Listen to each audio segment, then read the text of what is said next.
Do you live in one of the diabetes capitals of the United States, in the number one city or the number one state? There's some surprising cities and states that made this list, and you may not believe which cities and states have the highest prevalence of diabetes in the United States. Now, remember that 95% of the diabetes we're talking about in these numbers is type 2 diabetes, which is completely reversible with a proper human diet. I'm Dr. Ken Berry, a family physician. Let's look at these cities and states and see if you're surprised and see if your city is number one on the list. Claiming the title as Diabetes Capital of America, based on the latest CDC information from their website, is Mobile, Alabama, with a rate of 17.7%. Followed closely by Charleston, West Virginia, with a rate of 17.6%. And then third place goes to Corpus Christi, Texas, with a rate of 16.9%. Now, you may want to flip this data and say, well, actually, the capital of type 2 diabetes or diabetes in the United States should be the city with the lowest rate, because they kind of win, don't they? It's a valid point. So here are the cities in the United States with the least diabetes. Leading the list is Boulder, Colorado, with a rate of only 5.9%. Secondly, Bellingham, Washington, with a rate of 6.1%. Thirdly, Fort Collins, Colorado, 6.5%. What's going on in Colorado that they have such low rates of diabetes? You can pause the video and run it back if you want to see what other cities made the top 10. Now, if you think the top 10 cities are a surprise, wait till you see the top 10 states that do the best and the worst when it comes to diabetes. Here are the top 10 states with the worst percentage of diabetes.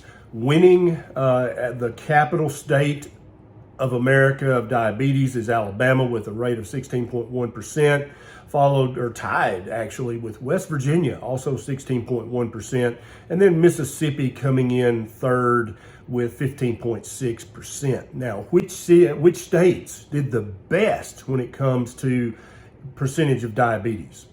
Surprise, surprise, Utah has the lowest percentage of diabetes of any state in the country at 7.4%, followed closely by Rhode Island with 7.6%, and then Colorado with 7.9%.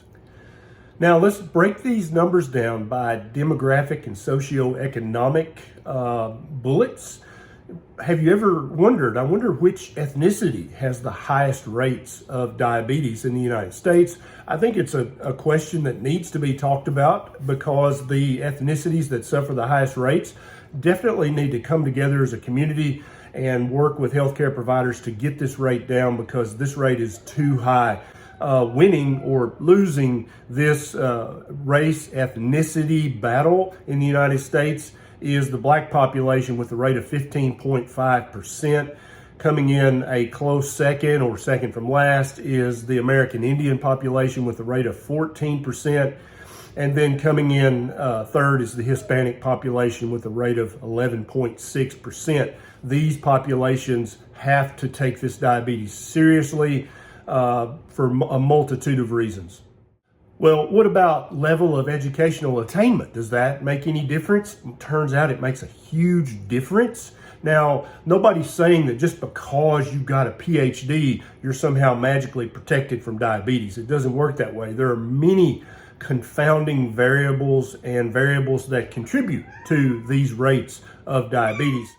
We see that the United States population who has less than a high school diploma has almost a 20% rate of diabetes. And remember, 95% of that is type 2 diabetes. So this is not an autoimmune condition.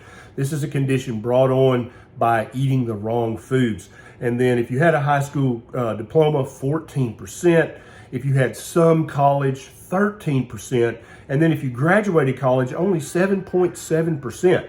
So if you live in Colorado and you have graduated from college, then you're basically bulletproof when it comes to diabetes. So what about gender? You might think initially, well, that shouldn't matter at all, but it does a little bit. Males have a rate of 11.6% versus females 10.6%. So it is a little bit protective to be a female in this situation. When you look at these numbers broken down by age, then it becomes readily apparent that the vast majority of diabetes we're talking about here is type 2 diabetes.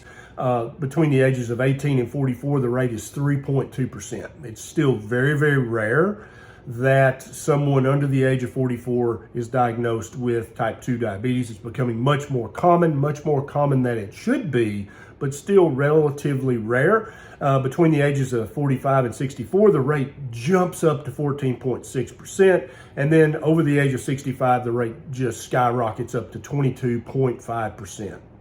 So what about income? You think that matters? What do you think?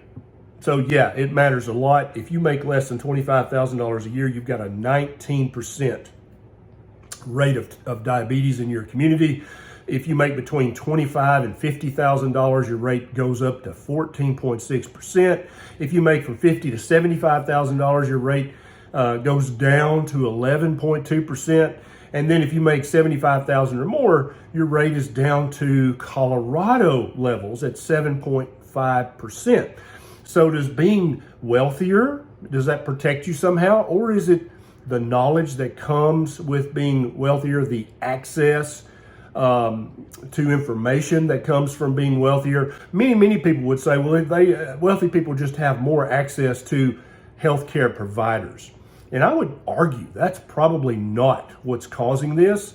You could go to the doctor every 10 minutes, 3 times a day, and still develop type 2 diabetes if that healthcare provider is giving you bad nutrition advice. So I don't think it's just access to healthcare that somehow magically protects you from diabetes, predominantly type 2 diabetes. I think it's the increased income gives you access to better information. Maybe you're more able and eager and likely to access YouTube videos like this one that can help you reverse type 2 diabetes and thus plummet your percentage of incidence that occurs in your income demographic. I've got an entire YouTube playlist about type 2 diabetes and how to reverse it and never have it again. Maybe people who are wealthier just have more access to those types of videos. 2 more important things you need to know. Number 1, I put links to all the research data down in the show notes below. And then important thing number 2 is if you'd like to ask me a question personally about reversing your type 2 diabetes or improving your A1C if you're a type 1 diabetic, you can become a patron on patreon.com. It's a super quick and easy sign up, and you've got access to me, and Nisha loves it, and multiple extra live Q&As a week inside the private protected Patreon community.